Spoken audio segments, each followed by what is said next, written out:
तो आज मैं बताने वाला हूँ ऐसी 5 चीज़ें जो आप कभी अवॉइड करनी चाहिए अगर आप एक टीनेजर हो। इससे आपकी ग्रोथ रुक सकती है, जो आपकी हाइट बढ़ रही है वो रुक सकती है, एंड आपकी ओवरऑल जो भी बॉडी की ग्रोथ है वो सब रुक सकती है। चीज़ आ जाती है कटिंग और वेट लॉस या फिर फैट लॉस, कुछ ही कह लो। अपने टीनेज ईयर में आपको कभी भी फैट लॉस, कभी भी आपको कटिंग नहीं करनी चाहिए या वेट लॉस नहीं करना चाहिए, क्योंकि टीनेज ईयर में आपकी बॉडी सबसे ज़्यादा न्यूट्रिशन को डिमांड करती है।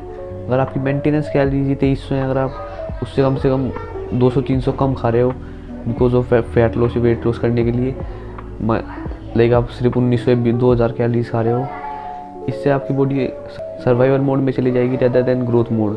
आपकी बॉडी सर्वाइवल को ज़्यादा प्रायोरिटी देगी रेदर देन ग्रोथ को। आपकी ग्रोथ रुक जाएगी, आपकी हाइट रुक जाएगी।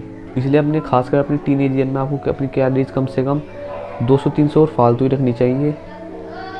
अगर आप फालतू भी नहीं रखना चाहते तो आप 2300 जितनी मेंटेनेंस कैलोरीज है उतनी तो आपको रखनी चाहिए, क्योंकि अगर आप देखो बॉडी को इनफ कैलोरीज नहीं मिलेगी। टीनेज ईयर में आपको कभी भी फैट लॉस या वेट लॉस नहीं करना चाहिए।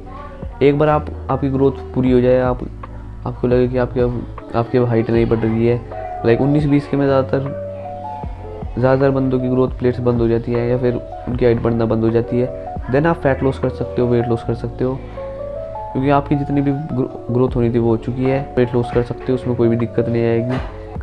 बट अपने टीनेज ईयर में आपको कभी भी फैट लॉस की तरफ नहीं जाना है, आपको टोटली अवॉइड करना है फैट लॉस को। बट हाँ, इसमें एक एक्सेप्शन है। अगर आप बहुत ही ज़्यादा ओबीज हो, आप बहुत ही ज़्यादा मोटे हो, लाइक आपका 30 से 40% बॉडी फैट है, देन आपको डेफिनेटली कटिंग करनी चाहिए। वो आप टेस्टोस्टेरोन है उसे एस्ट्रोजन में कन्वर्ट कर देगी, जो कि फीमेल हार्मोन होता है। उस केस में आपको ज़रूर अपना फैट लॉस करना चाहिए, उससे आपकी ग्रोथ पूरी तरीके से रुक सकती है। उसके बाद बात आती है डाइट की। देखो, डाइट में मैंने इतनी वीडियोस बना रखी है पहले ही, हर वीडियो में ऑलमोस्ट मैं डाइट को इंक्लूड करते हैं, क्योंकि इंडियंस बहुत से इन्फ्लुएंसर्स हैं जो डाइट के ऊपर वीडियो बनाते हैं, लाइक चैट टैग वगैरह। ऐसे क्रिएटर्स की वजह से ही इंडिया में भी डाइट एंड प्रोटीन के लिए अवेयरनेस हुई है। बट अभी भी बहुत बंदे हैं जो कि डाइट को और प्रोटीन को टोटली अवॉइड करते हैं, जो आगे आ रहा है उसे खा लेते हैं बिना उसकी न्यूट्रिशन वैल्यू जाने, उसमें कितनी कैलोरीज हैं, कितने कार्ब्स हैं, कितने प्रोटीन है। मैं आपको कुछ 2-3 चीज़ें करनी है, सिर्फ उसके 2-3 चीज़ों को कभी भी अवॉइड नहीं करना चाहिए। पहला सबसे इम्पोर्टेंट, प्रोटीन। आपका जितना बॉडी वेट है उतना प्रोटीन आपको मिनिमम खाना है, उससे ज़्यादा आप खा सकते हो अगर आप वर्कआउट वगैरह करते हो तो। उसके बाद बात आती है फैट्स की। देखो, फैट 2 तरह के होते हैं, गुड फैट, एक बैड फैट। अगर आप बैड फैट की बात करो तो उसमें लाइक समोसा, नमकीन, बिस्कुट एंड जितना भी स्ट्रीट फूड होता है उसमें ऑलमोस्ट सब में बैड फैट्स होते हैं। गुड फैट्स की अगर बात करूँ तो दूध में, दही में एंड पनीर में, इनमें सब में गुड फैट होते हैं। एंड एक मिथ है, अगर आप ज़्यादा फैट खाओगे, अगर आप ऐसा फूड खाओ जिसमें ज़्यादा फैट है, लाइक मिल्क और पनीर, तो आप फैट हो जाओगे, आप मोटे हो जाओगे। ऐसा नहीं होता है। अगर आप बैड फैट खाते हो, like samosa, jalebi, street food, उससे आप ज़रूर फैट हो जाओगे। बट अगर आप गुड फैट्स खा रहे हो तो उससे आप फैट नहीं होएगे, वो सिर्फ एक मिथ है। उसके बाद बात आती है कार्ब्स की। आपको देखो, अगर आप जिम जा रहे हो तो जिम जाने से पहले आप थोड़े बहुत कार्ब्स खा सकते हो। उससे आपको कार्ब्स कम रखने हैं अपनी डाइट में, क्योंकि कार्ब्स आपको एनर्जी देते हैं, आपको पूरे दिन इतनी ज़्यादा एनर्जी की ज़रूरत नहीं पड़ती। आप ज़्यादातर बंदे पूरे दिन बैठे ही रहते हैं या फिर बहुत ही कम जाते हैं।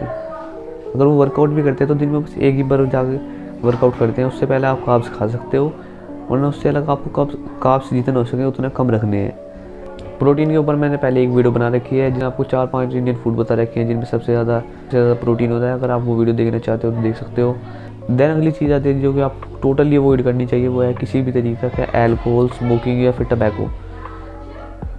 देखो, ये आपकी ओवरऑल हेल्थ के लिए तो बेकार होती हैं ये चीज़ें, बट अगर आप अपने ग्रोथ पीरियड्स में हो, अपने टीनेज ईयर्स में हो, तो उसमें तो आपके लिए और ज़्यादा बेकार है। वो आपकी पूरी ग्रोथ को रोक सकते हैं। एंड स्मोकिंग वगैरह आपके लंग्स को ख़राब कर सकता है, आपको फ्यूचर में बहुत ज़्यादा दिक्कत आएगी, आपको कैंसर हो जाएगा। एंड अल्कोहल में भी सेम होता है, वो आपकी पूरी बॉडी का न्यूट्रिशन वैल्यू, जितनी भी आपकी न्यूट्रिशन वैल्यू है वो बेकार कर देता है, उसे वेस्ट कर देता है। इसलिए आपको इन चीज़ों से कतई दूर रहना चाहिए, टोटली अवॉइड करना चाहिए आपको। अगली चीज़ आती है स्लीप की। मैंने पहले एक पूरी गाइड बना रखी है, पूरी एक अलग सेपरेट वीडियो बना रखी है, अगर आप देखना चाहो तो वो भी देख सकते हो ऊपर यहाँ पर जाकर। बट बहुत से बंदे टीनेज ईयर्स में अपने स्लीप को कतई अवॉइड करते हैं और रात को 3-3, 4-4 बजे तक फ़ोन चलाते हैं। उससे आपकी पूरी तरीके से ग्रोथ रुक सकती है, आपकी हाइट रुक सकती है। क्योंकि आपका जो मेन हार्मोन है जिससे आपकी ग्रोथ होती है, ह्यूमन ग्रोथ हार्मोन, वही रात के 10 बजे से लेकर रात के 1 बजे तक रहता है। एंड उसी टाइम पे अगर आप फ़ोन चला रहे हो, सो नहीं रहे हो, तो आपकी ग्रोथ पूरी तरीके से रुक जाएगी। तो इसलिए आपको अपनी जो टीनेज ईयर है उसमें तो आपको अपनी स्लीप पर कतई ध्यान देना चाहिए, कभी भी अवॉइड नहीं करना चाहिए। कम 9 से 10 घंटे की नींद लेनी है। कोशिश करनी है कि 10 से 11 बजे तक तो कतई सो ही जाओ, क्योंकि उसके बाद अगर आप सोओगे तो फिर आपकी ह्यूमन ग्रोथ हार्मोन वेस्ट होएगा, क्योंकि वो डीप स्लीप में रिलीज़ होता है। एंड सोने से पहले 1 घंटे तक किसी भी तरीके का स्क्रीन या फ़ोन वगैरह नहीं चलाना है। फिर कम से कम 3 से 4 घंटे पहले तक कुछ भी नहीं खाना है। तो लास्ट चीज़ आती है फिजिकल एक्टिविटी, जो कि बहुत ज़्यादा इंपॉर्टेंट है। स्लीप के बाद मोस्ट इंपॉर्टेंट चीज़ यही है।